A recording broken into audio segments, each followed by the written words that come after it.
Hello again. Now you people would probably think I'm joking when I say I'm going to give you a lesson on the theology of the changing of railway ballast. Well, I'm not joking at all.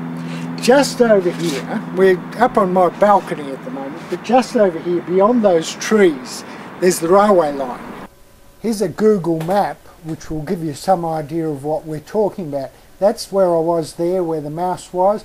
This is where we're looking over the valley there, and this is the railway line running from east on your right to west on your left. There's our street, Martin Place. There it goes up to the Great Western Highway, and that's the little railway bridge there, and the train then goes up under the Great Western Highway. So here we are down on the ground now looking at the little bridge, and now if I take you over, here's this enormous machine that is down there, and which I'll explain to you how it works. It's called a ballast cleaning machine, and effectively what it does is it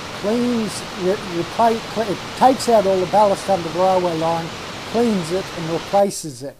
Now here's a shot taken at ground level, which it's just a still shot which I've taken off the company's website. The company is called Placer, and they make these machines, the RM900 HD ballast cleaning machine. And I think it's one of the 7 wonders of the engineering world. It's quite incredible what it does. You see all that ballast at the bottom of the screen?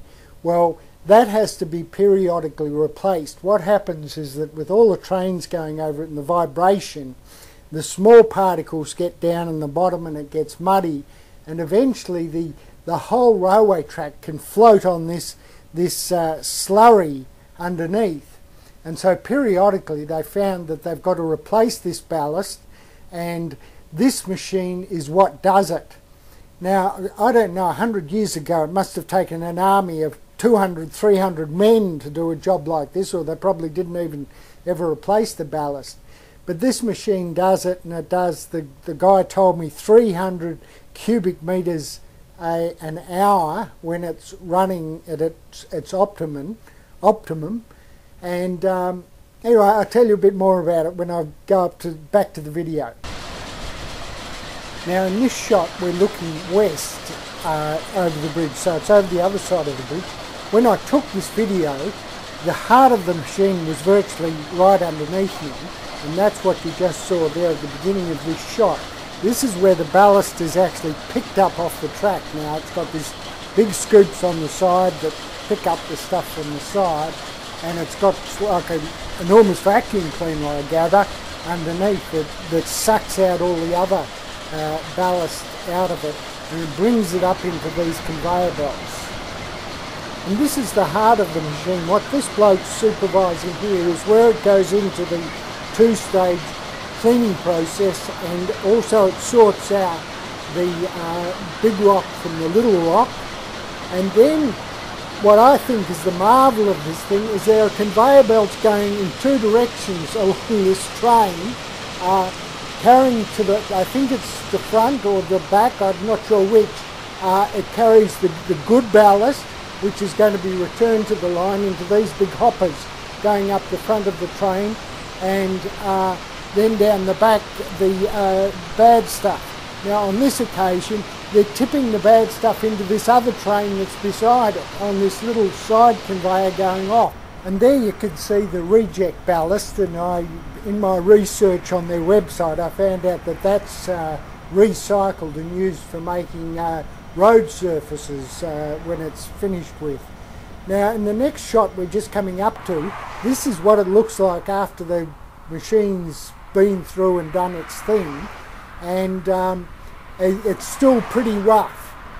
So they've got another machine that comes through and does it. Now there's a shot just coming up that'll just give you a general picture of where I've been, because we're now looking up and I've been on the Western Highway, and I'll pan around now and you can just give you a general view of where we are. So the railway bridge, we're looking straight at it, virtually down up beyond where those cars are.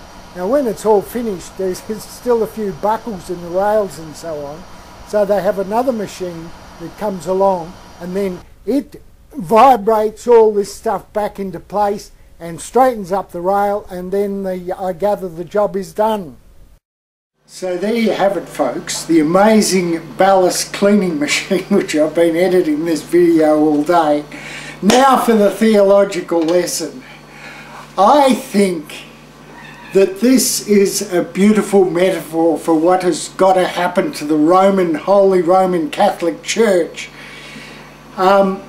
These railway lines, if the ballast isn't cleaned, the guy up there who told me who made these machines, there were two guys I met actually. One had made the machines and one had been the guy who'd commissioned it, and they told me all about it.